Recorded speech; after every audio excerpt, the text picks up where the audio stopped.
Hello বন্ধুরা, welcome to simple cooking with Moumita. আশা করছি যে যেখানে আছেন খুব ভালো আছেন, আর আমিও খুব ভালো আছি। আজকে আবারও চলে এসেছি দুটো নতুন ধরনের রেসিপি নিয়ে। একটা হচ্ছে শীতকালের একটি জনপ্রিয় রেসিপি, যেটার নাম হলো কি লাউ পিঠে, আর একটা হলো সরু চুকলি পিঠে।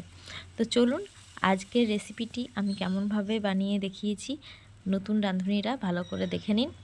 অবশ্যই কিন্তু যাদের নতুন নতুন বিয়ে হচ্ছে শ্বশুরবাড়িতে, প্রথমবার পিঠে বানিয়ে খাওয়াবেন সবাইকে মনে করছেন, তাদের জন্য খুব হেল্পফুল হবে। তো তার জন্য আমাদের প্রথমেই দরকার কি, লাউ। তো এই যে লাউটা আমি নিয়েছি, দেখতেই পাচ্ছেন একটা কচি লাউ নিয়েছি। এই কচি লাউটাকে চলুন তুড়ি মেরে কেটে নেবো আজকে। তো চলুন তুড়ি মেরে নিলাম, এবার কাটা হয়ে গেল। দেখুন, তো লাউ কাটা আমি আর দেখাইনি, এরকম ছোট ছোট পিস পিস করে কেটে নিয়েছি, যে এরকমভাবে আমরা তরকারি বানাই সেরকমভাবেই কেটে নিয়েছি। এবার প্রেসার কুকারের মধ্যে আমি লাউটাকে দিয়ে দেবো। তো প্রেসার কুকারের মধ্যে লাউটা দিয়ে আর সিটি মেরে নেব।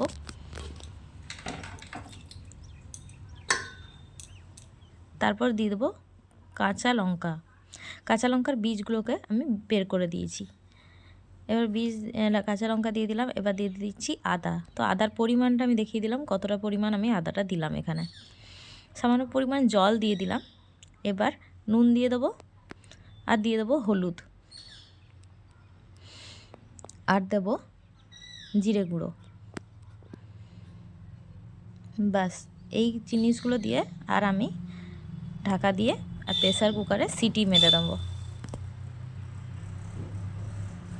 আমার রেসিপিগুলি কি কোথা থেকে দেখছেন অবশ্যই আমাকে কমেন্টের মাধ্যমে জানাবেন।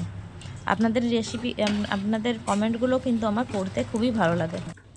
এবার সেদ্ধ চালের আমি ভিজিয়ে রেখে 4-5 ঘন্টার মতো ভিজিয়ে রেখে আমি মিক্সিতে বেটে নিয়েছি। তার মধ্যে আবারও 1 গ্লাস পরিমাণ জল দিয়ে আমি সেই ব্যাটারটাকে পাতলা করে নিয়েছি। এবার এর মধ্যে নুন দিয়ে দিলাম, সরু চুকলি পিঠের জন্য এটা আমি দেখাচ্ছি।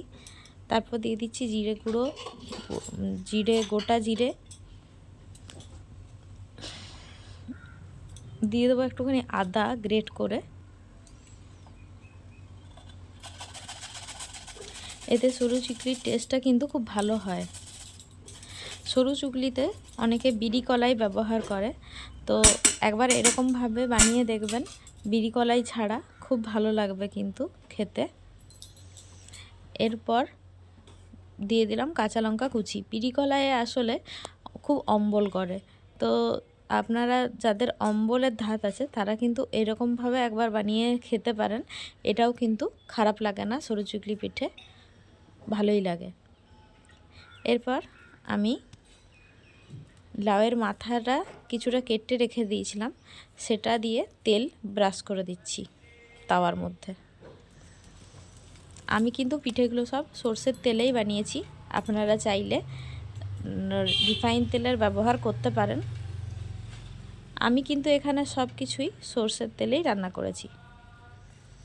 ভালোভাবে তেল দিয়ে ব্রাশ করে নিচ্ছি পুরো তাওয়াটাকে।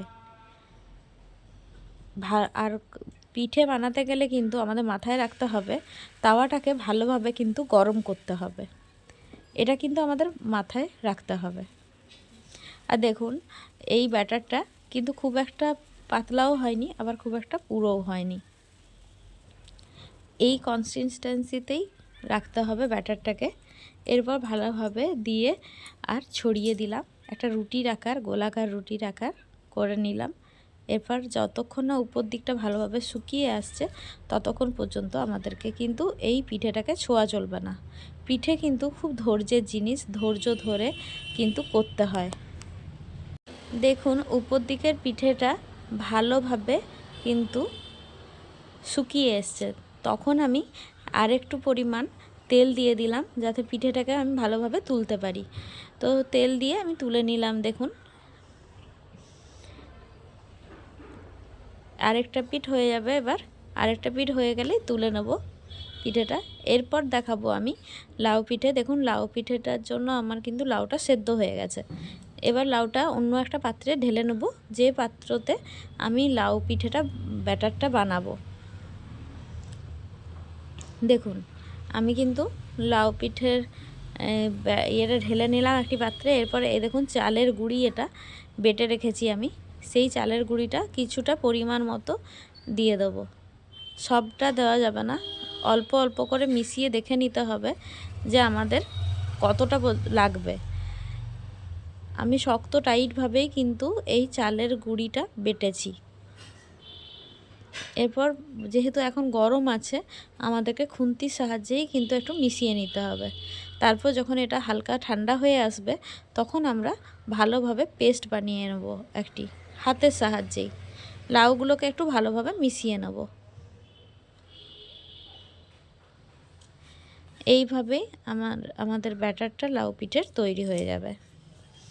তো এখন কিছুটা আমি ভালোভাবে খুন্তির সাহায্যে মিশিয়ে নিলাম। এবার দেখুন অনেকটা টেনে এসছে লাউ পিঠের ব্যাটারটা, দেখতেই পাচ্ছেন তখন আর এখনকার মধ্যে ডিফারেন্সটা। এরপর ভালোভাবে লাউগুলোকে মিশিয়ে নিতে হবে চালের গুঁড়ির মধ্যে, যাতে আমাদের তাওয়াতে যখন আমরা দেব তখন আমাদের ভালোভাবে আমরা ব্যাটারটাকে চারদিকে স্প্রেড করতে পারি। আর লাউগুলো গোটা গোটা থাকলে ভালোভাবে ছড়ানো যাবে না।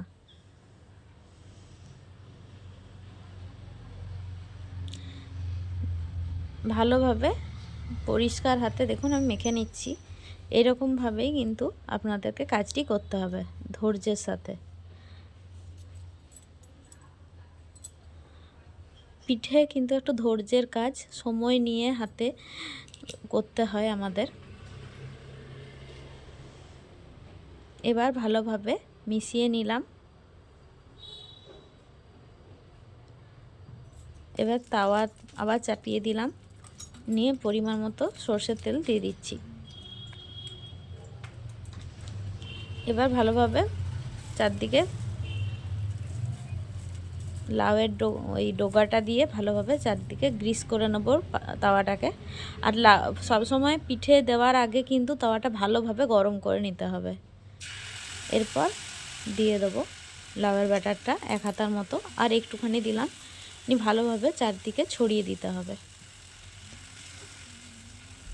আমি কিন্তু এখানে আতপ চালের গুঁড়ি ব্যবহার করিনি, সেদ্ধ চালকেই আমি বেটে, যেই চালে আমরা ভাত খাই সেই চালকেই বেটে এখানে পিঠে বানিয়েছি। তো সিদ্ধ চালের পিঠে কিন্তু অতটা টানও হয় না, আর হেলদিও, শরীরের পক্ষে আমাদের খুবই। তো আপনারা এরকমভাবে অবশ্যই আমার পদ্ধতিতে একবার করে সরু চুকলি আর একবার লাউ পিঠে বানিয়ে অবশ্যই খেতে পারেন। আর যদি ঝালটা আপনাদের কম মনে হয় তাহলে আপনারা আরও ঝাল বাড়িয়ে বা কমিয়ে নিতে পারেন। দেখুন আমার লাউ পিঠে কিন্তু রেডি। এপিঠ ওপিঠ উল্টে দিলাম, তারপরেই হয়ে গেল কিন্তু লাউ পিঠে রেডি। এরকমভাবে প্রত্যেকটা পিঠে আমি বানিয়ে নিয়েছি। তো কেমন লাগলো আজকের রেসিপিটা অবশ্যই আমাকে জানাবেন।